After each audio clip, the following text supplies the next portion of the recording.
Welcome back to Breathe More. Thank you so much for being here. Today, I wanted to talk about something that came up in my first Dream Bigger Mastermind call, which I think you're going to be able to relate to. It is the theme of making yourself a priority.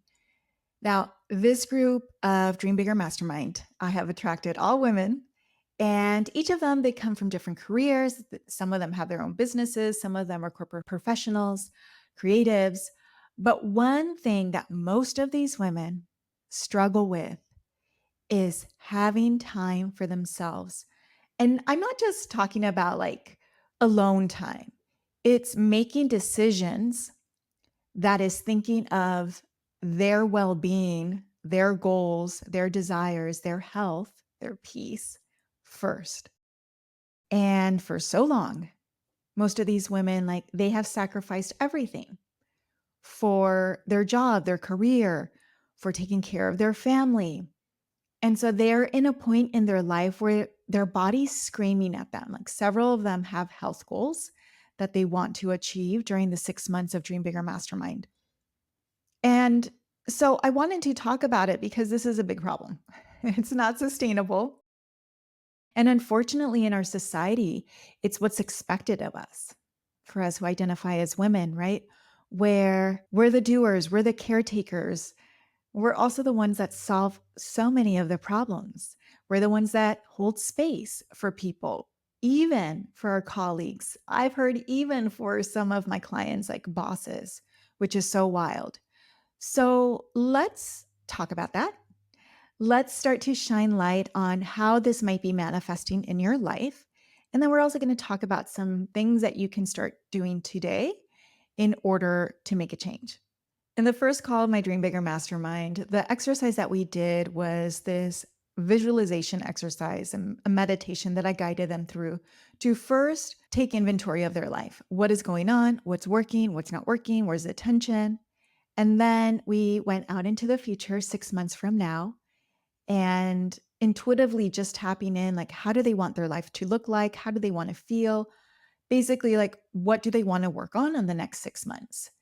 And then the third part of this practice was to think about, is there anything in their life that they're going to have to change, heal, and maybe start in order for them to reach their goal? What type of support are they going to need? What type of accountability? So, starting to shine light on those limiting beliefs, self sabotage, and yeah, just anything that's going to be difficult to accomplish their goal. And so, when we did that exercise, what came through was like, I have not been taking care of myself. I am on my computer all day because I'm in a place in my career where I have a lot of responsibilities and I just don't have any time for myself. And when I do have time for myself, like all I want to do is escape. And then I was sensing that there was some like shame or guilt around that because she felt like she was decompressing in a wrong way. Like maybe she should be more productive or more in the doing, right? It's like constant doing, doing, doing.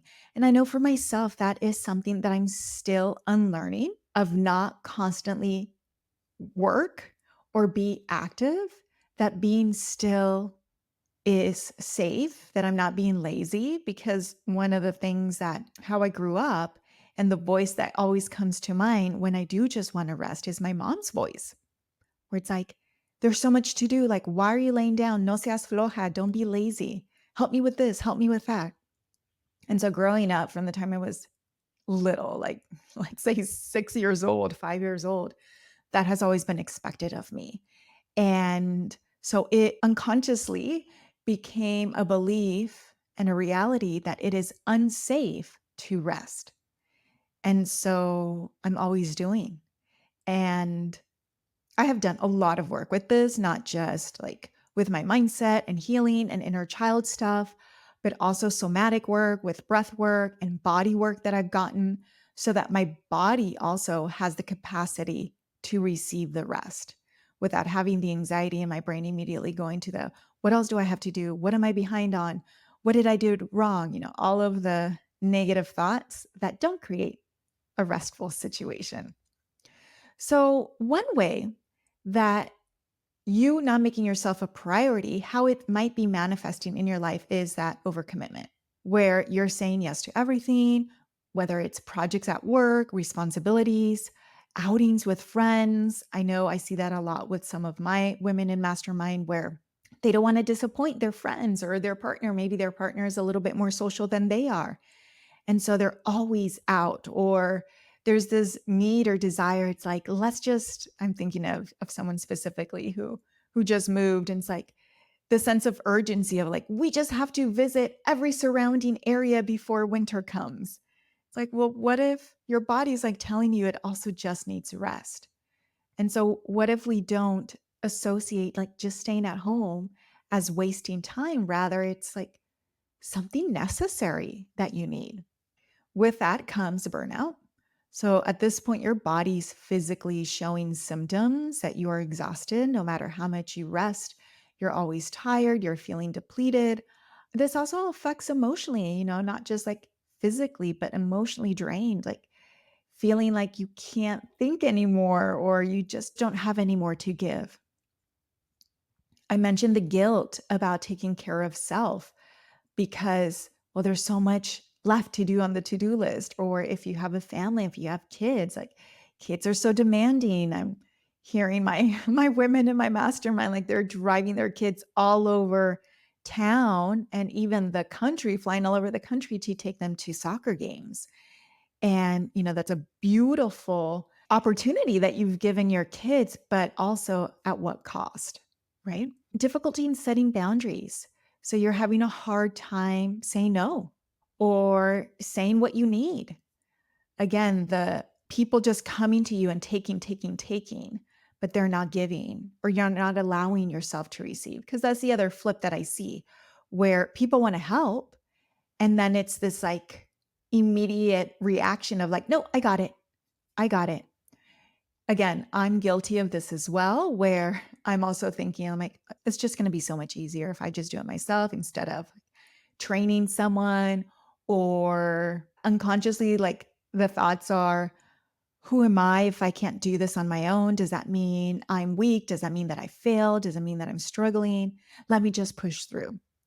And again, that's not helpful, right? That's programming that probably got you through your childhood, teenage years, maybe even 20-year-old. But now as an adult, it's just draining you. And with that, when there's no time for you, for your rest, for clarity, for creativity, then that's also going to impact you going after your goals, setting goals, working towards yourself, just even taking care of yourself, right? So, a lot of ways that it can impact your life in a negative way, in a way that's not supporting you. And so, because it can manifest in these ways, now what I'm seeing with my women in Dream Bigger Mastermind is their health has really suffered. So, I mentioned several of them have a health goal of eating better, of sleeping better, of not just living off of sugar and caffeine, of moving their body. Their body is craving movement because work, like life is so sedentary. And again, don't have the energy afterwards. And then also with that, then there's all these unresolved emotions that I see coming up, like resentment or anger. Even though I also just said, there's some of us that take pride of like doing it all ourselves, or I can just do it. Sure, you can do everything, but do you have to? What if we just decided to focus your energy, my energy, on the things that I'm really good at? And anything else, if I'm able to outsource or receive the help, allow myself to do that. Another thing about receiving help that I tend to tell my clients over and over again is that when we receive help from someone, a gesture, just anything that they're offering to us, we're rejecting their love. That is their way that they're expressing, like, hey, I care about you. Let me help you out. I want to do this for you. And we right away say, no, I got this. That doesn't feel great. It's like, come on, I want to help you out. I can see that it could be beneficial. Like, just allow yourself to receive that. And so once we have the awareness, the work that we're going to be doing in my Dream Bigger Mastermind is now identifying like where are these patterns, where are these stories, these habits coming from? Because I believe that at the core of most everything that we do is so that we're able to remain safe and we're able to feel loved and accepted and part of the quote unquote tribe, right? So, starting to make these changes, it's not helpful to just tell my client who's looking to improve her health, "Well, just stop eating sugar," or, "Well, just go on a walk," right? That can be a temporary fix. It's just a Band-Aid. But why isn't this a day-to-day activity for you? Why do you need another human being or a group of people to hold you accountable to take that action? Regarding accountability, what I think is if you need outside support with accountability, and this is not to shame, it's because there's something within yourself that's making it difficult for you to have that self accountability.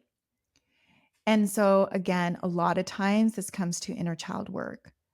So, what is going on? Like, how is the current situation also giving you something positive? I see that a lot with health issues. The question that I ask my clients is, how is being sick or not being 100% healthy helping you as well? And so maybe it becomes like a reason why you're able to get out of things as opposed to just setting a boundary or advocating for yourself and saying no. And this way of framing it might feel triggering for some of you listening. I have dealt with health issues, loved ones like serious autoimmune health issues, cancer, and all of that. But I find it to be a really interesting question when I ask that to myself and of others. Like, let's also think about the positive. That's really important information on why we're still doing something or not doing something that we say we want to do. And so looking at patterns in that. And so with not being healthy as well or being sick or still having the autoimmune disease, how is it also helping you? And so then just acknowledging that. And are we able to bring safety or love or acceptance from a different place where the disease or the condition is no longer giving it to you? When I have asked that question to my clients and loved ones, it's been really healing, actually, and how they associate with the health issue, the disease changes, and they feel more empowered. And in their energy, like I see them starting to have more hope and belief that they can also heal themselves. So a little tangent, but it came through for a reason.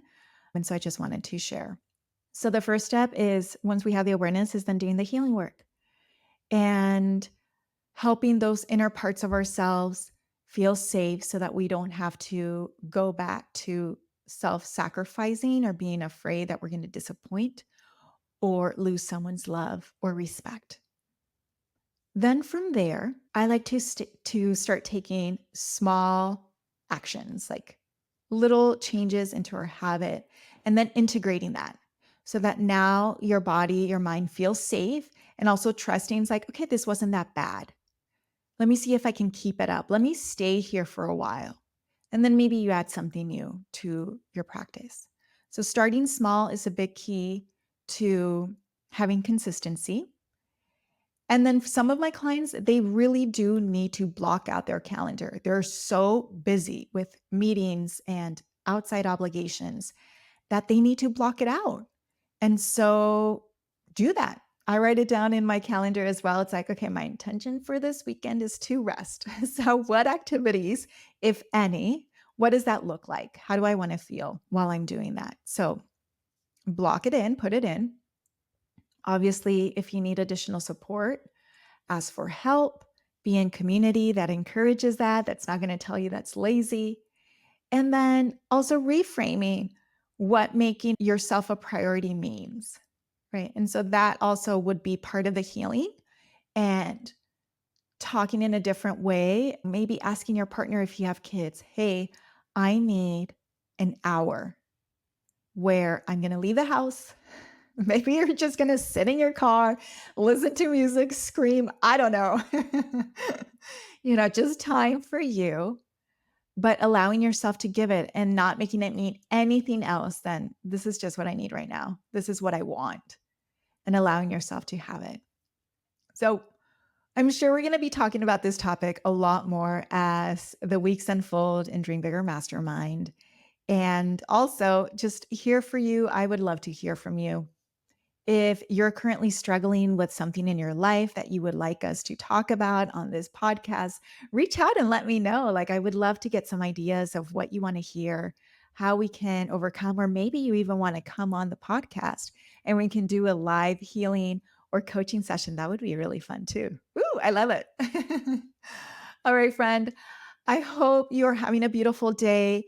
Challenge for you, take some time today to do something for you, whether it's just going outside, standing in the sun, feeling the warmth, having your favorite beverage, maybe, I don't know, something that's going to make it feel like, okay, I'm taking care of me because you deserve that. Your body's probably screaming that you need that. So let's give it to ourselves so that we can show up even more radiantly in life, energized, happy, so that we can attract everything that we desire. Thank you so much for listening, and we'll be back next week. Bye.